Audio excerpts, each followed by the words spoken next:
यंदाची लोकसभेची निवडणूक ही विकासाच्या मुद्द्यावर लढवत असून 3.5 लाखांपेक्षाही जास्त लीडनं निवडून येणार असा विश्वास जालना लोकसभेचे भाजपचे उमेदवार रावसाहेब दानवे यांनी व्यक्त केलाय। त्यांच्या विरोधात काँग्रेसचे कल्याण काळे हे निवडणुकीच्या रिंगणात आहे। दानवे हे 5 वेळा खासदार म्हणून निवडून आलेत। यंदाही भाजपने त्यांच्यावर विश्वास दाखवत उमेदवारी दिली आहे। त्यामुळे जिल्ह्यात केलेला विकास या मुद्द्यावर मी पुन्हा जनतेसमोर जात असून राजकीय जीवनात लोकसभेत षटकार मारणार असा दावा दानवे यांनी केलाय। दादा, काँग्रेसनं तुमच्या विरोधामध्ये पुन्हा कल्याण काळे यांना उमेदवारी जाहीर केलेली आहे। आता कशा पद्धतीची रणनीती असणार आहे? कारण 2009ला तुम्हाला चांगली फाईट जी आहे कल्याण काळे यांनी केली। बघा, 2009 आणि 2024 15 वर्षाचा गॅप आहे। 15 वर्षात माणसं बदलले, देश बदलला, नेतृत्व बदललं आणि त्यामुळं 9ची तुलना 24ला तुम्हाला करता येणार नाही।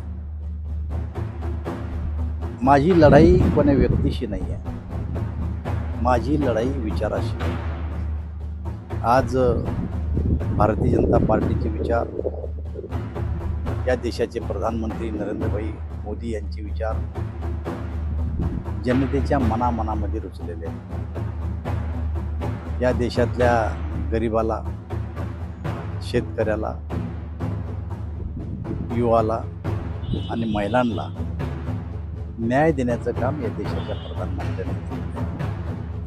त्यामुळं माझ्या समोर कोणी उभा आहे तेव्हा मला काही वेगळी रणनीती आखायची आहे असं मला मुळीच करण्याची गरज नाही। ज्या दिवशी मी पहिली निवडणूक जिंकतो त्या दिवशी मी दुसऱ्या निवडणुकीची तयारी करत असतो।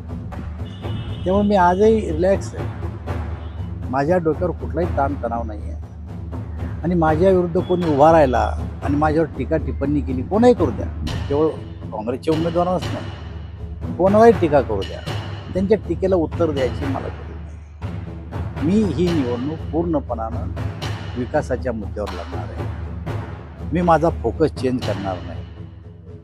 त्यांना भलेही माझ्यावर कुठल्याही प्रकारचं काही वक्तव्य जरी कोणी केलं तर परिणाम माझं कार्यकर्त्यांचं जे नेटवर्क आहे ते मजबूत आहे। माझ्या कार्यकर्त्यावर माझा भरोसा आहे, माझ्या कार्यकर्त्याचा माझ्या नेतृत्वावर भरोसा आहे। माझा आणि माझ्या कार्यकर्त्याचा म्हणून आमच्या देशाचे प्रधानमंत्री आहे त्यांच्या नेतृत्वावर भरोसा आहे।